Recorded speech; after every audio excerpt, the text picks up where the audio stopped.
சனிக்கிழமைகள்ல மது அருந்துவது, புலால் உண்பது இதெல்லாம் தவிர்ப்பது நல்லது. அவருடைய சனி பகவானுடைய நிறைய விஷயங்கள் அது எது நம்மளுக்கு ஒத்து வருதோ, எது நம்மளுக்கு சுலபமாக நம்ம மனதில பதியுதோ, எத நம்மளால அத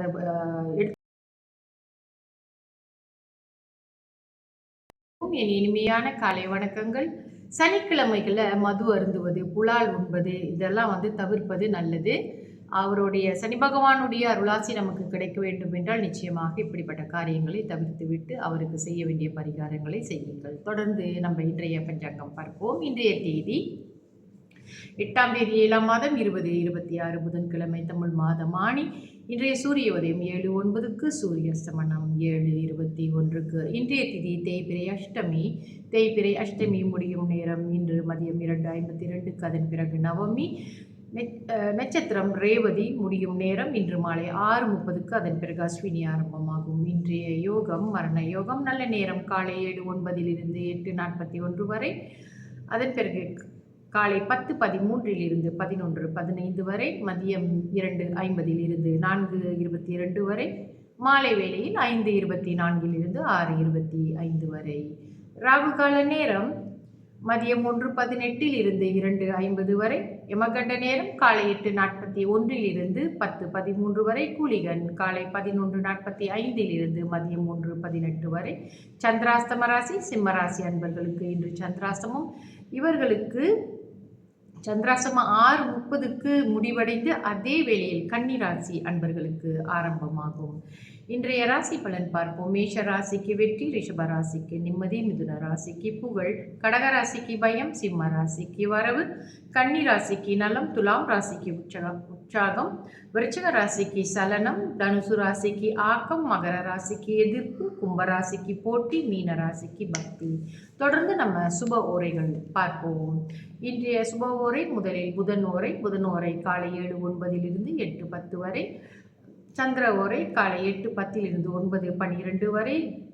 குரு ஓரை காலை 10:13 11:15 வரை. சுக்கிர ஓரை மதியம் 1:18 2:19 வரை.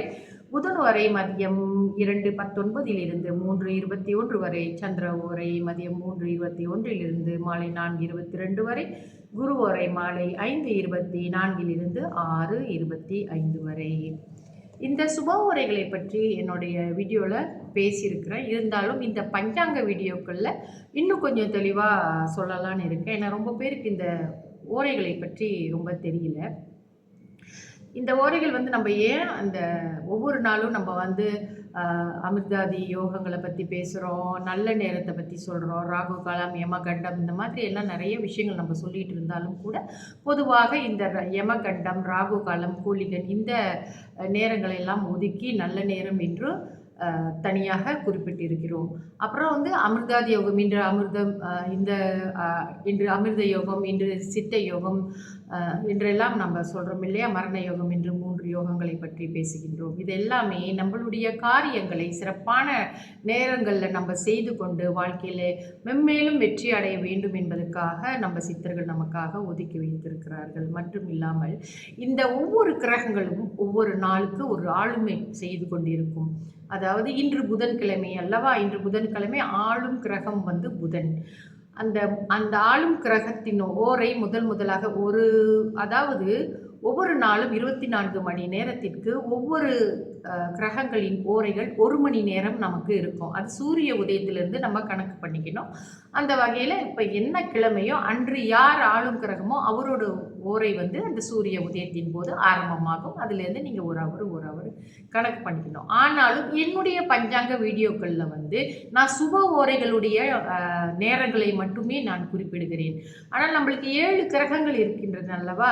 அப்போ 7 கிரகங்களுடைய ஓரைகளும் ஒவ்வொரு நாளும் இருக்கும். ஆனாலும் நம்மளுக்கு எது தேவையோ அதை மட்டுமே இங்கே நாம் குறிப்பிடுகிறோம். ஸோ இந்த சுப ஓரைகள் என்று சொல்லும் பொழுது குரு ஓரை, புதன் ஓரை, சந்திர ஓரை மற்றும் சுக்கிர ஓரை எல்லாமே சுப ஓரைகள். இவர்கள் இயற்கை சுபர்கள் என்று சொல்லுவார்கள்.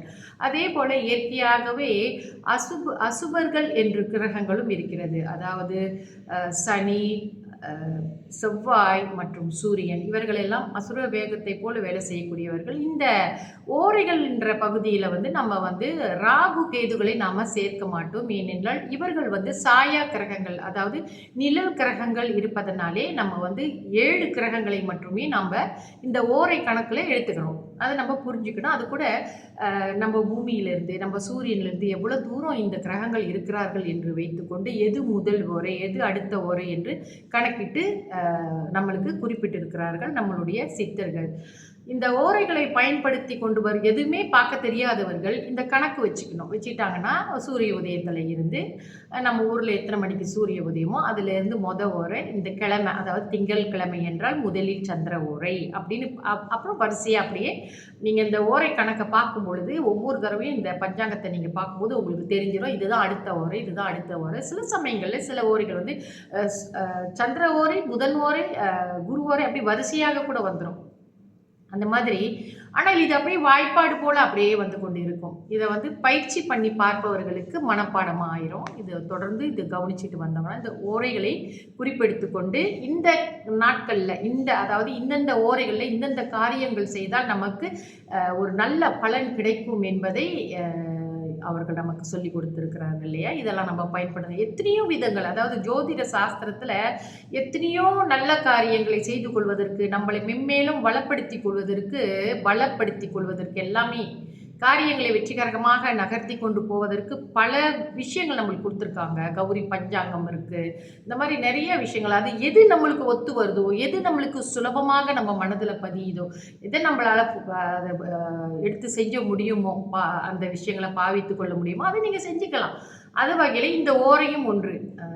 சரிங்களா? ஸோ இந்த ஓரையை பற்றி பேசும்பொழுது நாளையிலிருந்து நான் சூரிய ஓரையிலிருந்து ஆரம்பிக்கிறது. சூரிய ஓரைகளில் நம்ம என்னென்ன செய்யலாம். ஆனாலும் சூரிய ஓரையை பொதுவாக நம்ம நல்ல ஓரைன்னு சொல்ல மாட்டோம். ஏன்னா அவர் வந்து இயற்கை சுபர் அல்ல. அதனால் நம்ம வந்து ஒவ்வொரு ஓரைகளை பற்றியும் பேசுவோம். அதில் எந்த ஓரைகள் வந்து எதுக்கு தகுந்த வேலைகளை செய்து கொள்ளலாம் என்று நீங்கள் முடிவு செய்து கொண்டு அதை தேர்ந்தெடுத்து கொள்ள வேண்டும். இதுதான் இந்த ஓரையை பற்றிய சுருக்கமான கருத்து. ஓரை தெரிஞ்சவங்களுக்குள்ள வந்து அவங்களோட வாழ்க்கை நிச்சயமாக வெற்றியை நோக்கி தான் போகும். இது மட்டும் இல்லைங்க, நம்ம ஜோதிட சாஸ்திரத்தில் இன்னும் பல விஷயங்கள் நம்ம தெரிஞ்சிக்க வேண்டியது இருக்குது. நாளைய பதிவில் முதல்ல நம்ம சூரிய ஓரையை பற்றி தெரிஞ்சுக்கிட்டு அந்தந்த சூரிய ஓரையில் என்னென்ன விஷயங்கள் செய்யலாம் செய்யக்கூடாது என்பதை பார்ப்போம். நன்றி, வணக்கம்.